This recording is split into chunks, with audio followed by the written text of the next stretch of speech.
Praise the Lord everyone. परमेश्वर का जीवित वचन कहता है उत्पत्ति अध्याय 4 में वचन बताता है कि दो मनुष्य थे। उनमें से एक का नाम केन था और एक का हाबिल था। एक दिन ऐसा आया जब हाबिल ने अपने खेत की उत्तम उपज निकाल के परमेश्वर को चढ़ा दी, परंतु केन ने भी अपनी उपज में से कुछ हिस्सा प्रभु को चढ़ाया। लेकिन परमेश्वर ने हाबिल की भेंट ग्रहण की और केन की भेंट को अस्वीकार कर दिया। मेरे भाइयों मेरी बहनों, इसके बाद केन ने हाबिल का घात किया और परमेश्वर ने उसको दंड दिया। आपको पता है ये क्यों हुआ?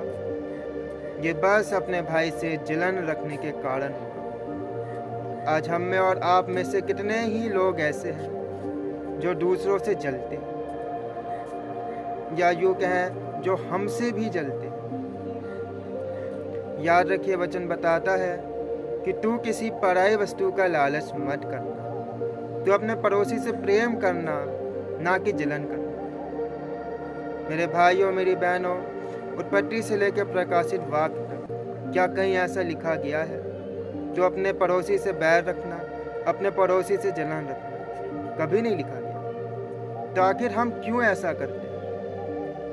आखिर हम क्यों जलन रखते हैं? क्या परमेश्वर हमको वो नहीं दे सकते? हमारे मन में आता है इतना समय हो गया, परमेश्वर हमारी नहीं सुनते हैं। और जब हम देखते हैं दूसरों के जीवन में उन्नति को, तो हम बिल्कुल केन की तरह उनसे जलने लगते हैं। और कई बार हम उनकी ऐसी बेइज्जती कर देते हैं कि वो बेचारे बर्दाश्त ही नहीं कर पाते। उन्हें पता ही नहीं होता है कि उनका कसूर क्या होता है। घर में बहू अगर सास से अच्छी है तो सास बहू से जलने लगती है, उसकी हर एक चीज़ों से जलती है और उसमें ताने निकालती है।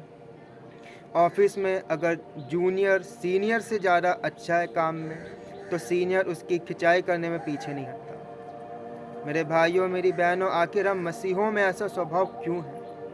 क्या हमें परमेश्वर ने ये सिखाया है? याद रखिए, वचन कहता है यिर्मयाह 29 के 11 में, मैंने तेरे विषय में जो कल्पनाएं करी वे तेरी भलाई के लिए हैं, ना कि हानि के लिए। और वचन कहता है मट्टी में जो अंत तक धीरज धरे रहेगा उसी का उद्धार होगा। मेरे भाइयों मेरी बहनों, उद्धार तो बहुत दूर की बात है। जब हम और आप कुछ संसारिक चीज़ों के लिए परमेश्वर के साथ वफादार नहीं हैं, तो हम उनमें और आगे कैसे बढ़ पाएंगे?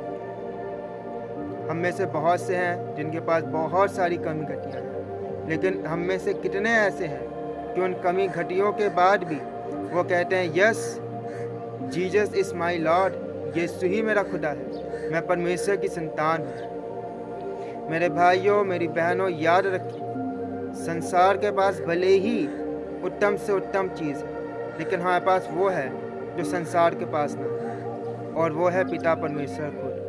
याद रखिए, जब हम बीमार होते हैं वो हमें संभालता है, जब हम परेशानी में होते हैं वो हमें उठाता है। याद रखिए मेरे भाइयों मेरी बहन, हमें अंत तक धीरज धरे रहना है, ना कि जलन करनी, तभी हमारा उद्धार होगा। यदि आज का वचन आपको पसंद आया तो वीडियो को लाइक करें, चैनल को सब्सक्राइब करें। God bless you all.